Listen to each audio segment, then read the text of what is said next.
Hello student, कैसे हो? आज के वीडियो में हम बात कर रहे हैं हमारे टॉपिक एल्कोहल की, और एल्कोहल की थर्ड टाइप की केमिकल रिएक्शन, यानी reaction involving both alkyl group and OH group, यानी इस कैटेगरी की रिएक्शन हम कहेंगे reaction involving both alkyl and OH group, यानी ऐसी रिएक्शन जिनमें दोनों ग्रुप एक साथ कंट्रीब्यूट करते हैं, अपना योगदान करते हैं, उस टाइप की सबसे पहली रिएक्शन जो है डिहाइड्रेशन,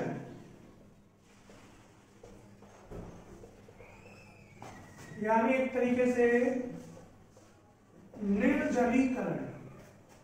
और स्पेशली एथिल अल्कोहल की रिएक्शन की हम इसमें बात करते हैं, और ये कहते हैं कि जब इथाइल अल्कोहल को हम कंसंट्रेट H2SO4 की प्रेजेंस में हीट करते हैं, गर्म करते हैं, तो 413 केल्विन टेम्परेचर पर एक प्रोडक्ट बनता है डाई एथिल ईथर। टेम्परेचर के अकॉर्डिंग रिएक्शन है। हम ये कहते हैं इथाइल अल्कोहल, जिसको हम कहते हैं C2H5OH।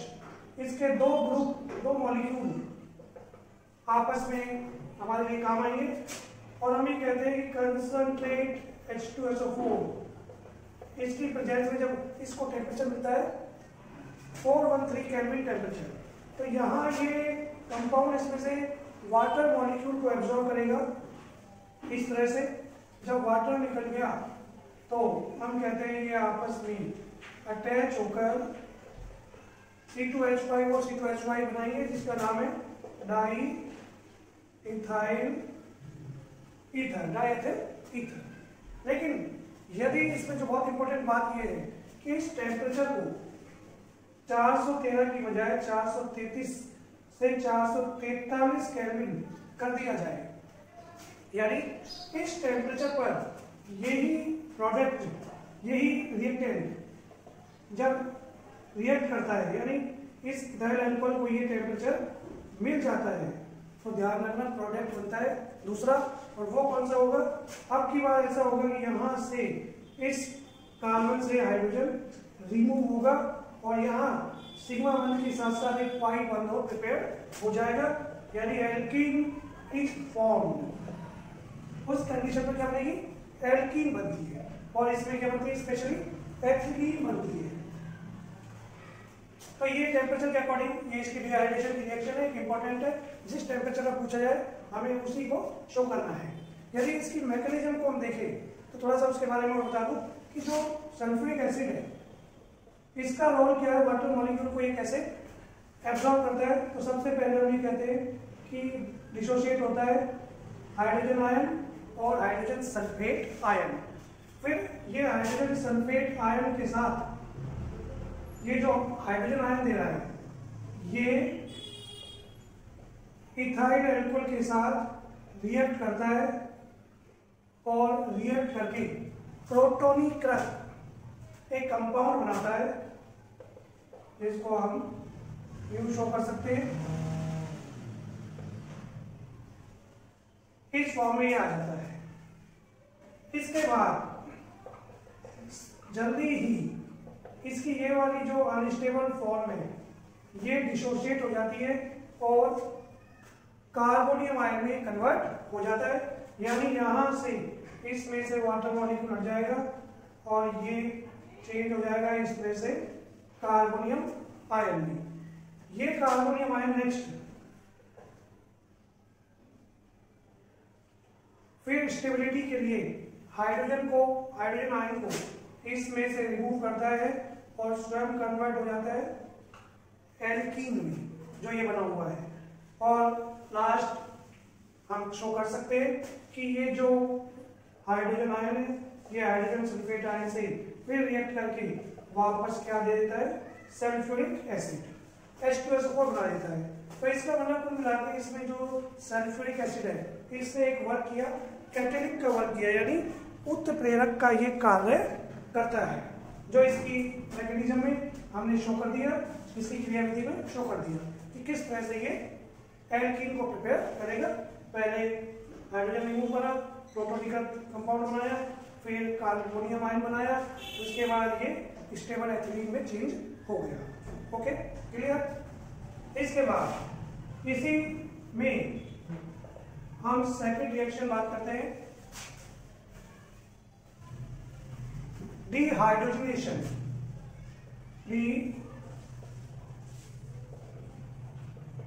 हाइड्रोजनेशन यानी हाइड्रोजन का निकलना, जिसको हम कहते हैं विहाइड्रोजनीकरण। यह भी एक इंपोर्टेंट रिएक्शन है। होता क्या है कि तीन तरह के अल्कोहल होते हैं, प्राइमरी, सेकेंडरी एंड टर्सरी। जब इन अल्कोहल को कॉपर की प्रेजेंस में 573 केल्विन टेम्परेचर पर हीट करते हैं तो प्राथमिक अल्कोहल जो है वो एल्डिहाइड में कन्वर्ट होगा, सेकेंडरी अल्कोहल कीटोन में कन्वर्ट होगा, और जो टर्सरी अल्कोहल है वो अल्फा हाइड्रोजन नहीं होने के कारण उसका डिहाइड्रेशन होगा और वो एल्कीन में कन्वर्ट होगा। देखो किस तरह से हम ये कहते हैं, एग्जाम्पल साथ में लेकर, कि ये आपका प्राइमरी अल्कोहल है, लाइक इथाइल अल्कोहल। इसको कॉपर की प्रेजेंस में इस टेम्परेचर पर हीट किया। हीट करने पर क्या होगा कि यहां से हाइड्रोजन इस तरह निकलेगा, इसका भी एक हाइड्रोजन ये वाला, ये हाइड्रोजन यहां से रिमूव होगा, यानी सिग्मा बॉन्ड ब्रेक हो गए, और यहां ये कन्वर्ट हो जाएगा CH3CH2 एसिटिक एल्डिहाइड में। यदि ये सेम रिएक्शन हम बात करें सेकेंडरी अल्कोहल को लेकर, इस तरह से वही कॉपर की प्रेजेंस में इस टेम्परेचर पर, अब की बार हाइड्रोजन यहां से हटा, ये secondary alcohol, this is secondary alcohol, तो आपकी बार एल्डिहाइड में बनकर क्या बनेगा, कीटोन बनेगा, यानी स्पेशली क्या बना, एसीटोन बन गया। अगर यही बात हम टर्सरी अल्कोहल को लेकर करते हैं, ये आपका ये टर्सरी अल्कोहल,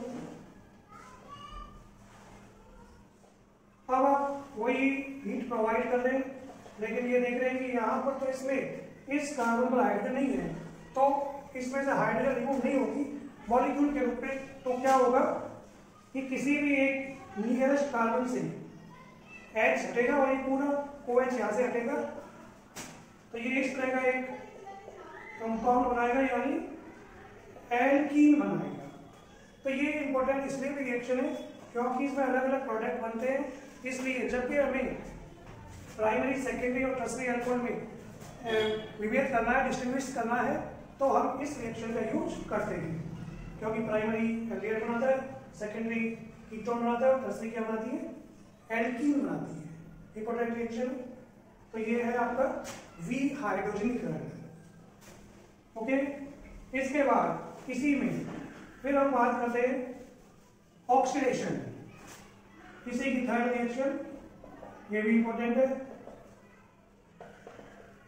यानी ऑक्सीकरण। अलग ऑक्सीकरण में क्या होगा, हम ये कहते हैं कि जो प्राइमरी अल्कोहल है ये जब ऑक्सीकृत होता है, ऑक्सीडाइज रिएजेंट जैसे KMnO4 acidic, K2Cr2O7 acidic form में, तो उनकी प्रेजेंस में ये ऑक्सीडाइज होता है, तो प्राइमरी अल्कोहल हमेशा पहले एल्डिहाइड बनाएगा, उसके बाद सेम कार्बन का क्या बनाएगा, एसिड बनाएगा। जिस रिएक्शन में मैं शो करूं कि प्राइमरी अल्कोहल है, मान लीजिए इथाइल अल्कोहल एग्जांपल में, इसका ऑक्सीडेशन होगा एसिडिक KMnO4 या K2Cr2O7 और भी कोई रिएजेंट ले सकते हैं, उसकी प्रेजेंस में ये नेसेंट ऑक्सीजन देगा, तो यहाँ से हाइड्रोजन और ऑक्सीजन रिमूव होकर वाटर मॉलिक्यूल को हटा देगी और ये कन्वर्ट होगा एल्डिहाइड में, और इसके बाद फिर आगे ये दोबारा ऑक्सीडाइज होगा। आपकी बार हमेशा ऑक्सीजन अटैच होता है, तो ये सेम कार्बन का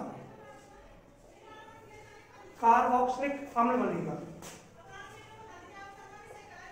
सेम कार्बन का क्या बनेगा, कार्बोक्सिलिक अम्ल। अब यही बात हम सेकेंडरी अल्कोहल के कंपैरिजन में बात करें तो सेकेंडरी अल्कोहल पहले जब ऑक्सीडाइज होगा इनकी प्रेजेंस में कोई भी एक आप दिखा सकते हैं तो आपकी बार ये कन्वर्ट होगा कीटोन में और इसके बाद फर्दर जब इसका ऑक्सीडेशन होगा तो एक कम कार्बन का क्या बनेगा कार्बोक्सिलिक अम्ल बनेगा।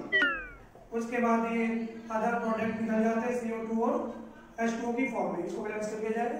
लेकिन यहाँ देखना एक कम कार्बन कैसे, यहाँ 3 कार्बन है, यहाँ एक लेस कार्बन हो गया, ये इसकी आइडेंटिटी है। अगर ये सेम बात हम टर्शियरी अल्कोहल के रेफरेंस से बात करते हैं तो कहते हैं टर्शियरी अल्कोहल का इजीली ऑक्सीडेशन नहीं होगा, लेकिन स्ट्रॉन्ग ऑक्सीडाइज रिएजेंट की प्रेजेंस में ये ऑक्सीडाइज होगा और बहुत ही स्लो प्रोसेस से ये रिएक्शन होगी और लास्ट में जाके हम कहते हैं 2 कम कार्बन का क्या प्राप्त होगा, एसिड हमें प्राप्त होगा 2 कम कार्बन का, जिसका मैकेनिज्म पहले यही होगा कि ये कीटोन में चेंज होगा, फिर 2 कार्बन कम हो जाएंगे, बहुत स्लो होती है और जनरली कई बार हम इसको नो रिएक्शन की फॉर्म में भी लिख सकते हैं क्योंकि बहुत ही स्लो प्रोसेस में ये रिएक्शन यहाँ प्रोसीड होती है। ओके, तो ये है oxidation. Primary alcohol same carbon का, सेकेंडरी अल्कोहल एक कम कार्बन का और थर्ड अल्कोहल 2 कम कार्बन का या कह लो नो रिएक्शन की फॉर्म में रिएक्ट करेगा। अलग अलग प्रोडक्ट बनते हैं, इसीलिए ये रिएक्शन प्राइमरी, सेकेंडरी और टर्शियरी अल्कोहल में हमें डिफरेंस करने के काम आती है। ओके, ये भी एक इंपॉर्टेंट रिएक्शन है। तो ये आपकी हो गई थर्ड कैटेगरी की रिएक्शन, जिसमें एल्किल ग्रुप और OH ग्रुप दोनों ही आपस में कंबाइन रिएक्ट करते हैं। और इसके बाद रिएक्शनों की जब बात आती है तो इसकी चौथी कैटेगरी की और एक रिएक्शन होती है जिसमें जो एल्कोहल होता है उसका लोन पेयर रिएक्ट करता है, यानी लोन पेयर वाली रिएक्शन। और एक ही है, यदि आप हमें बताएं कि अल्कोहल कोई सा भी हो,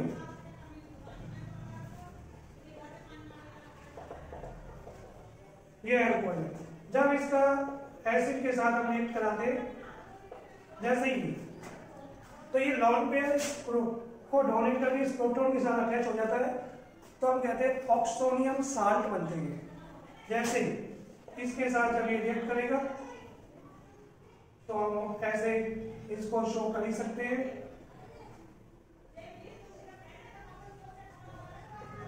तो इस तरह का एक साल्ट बन जाएगा जिसको हम बोलेंगे मिथाइल ऑक्सोनियम आयन। अगर इसकी बजाय इथाइल ले लें, मिथाइल ऑक्सोनियम क्लोराइड, इसलिए लग रहा है ये बन जाएगा। अगर ये रिएक्शन आप मिथाइल के साथ दिखाओगे इथाइल अल्कोहल से, तो जब ये रिएक्ट करेगा तो हम डायरेक्ट इसको शो कर सकते हैं, इसके साथ ये रिएक्ट करके क्या बना देगा, आपकी बार हम कहेंगे ethyl oxonium chloride, ethyl oxonium chloride ये बन जाएगा। तो इस तरह से ये इसकी केमिकल रिएक्शन है 4 कैटेगरी में, जो आपने अलग अलग डिटेल में जानी है। ओके, आपको आगे होगा। Thank you.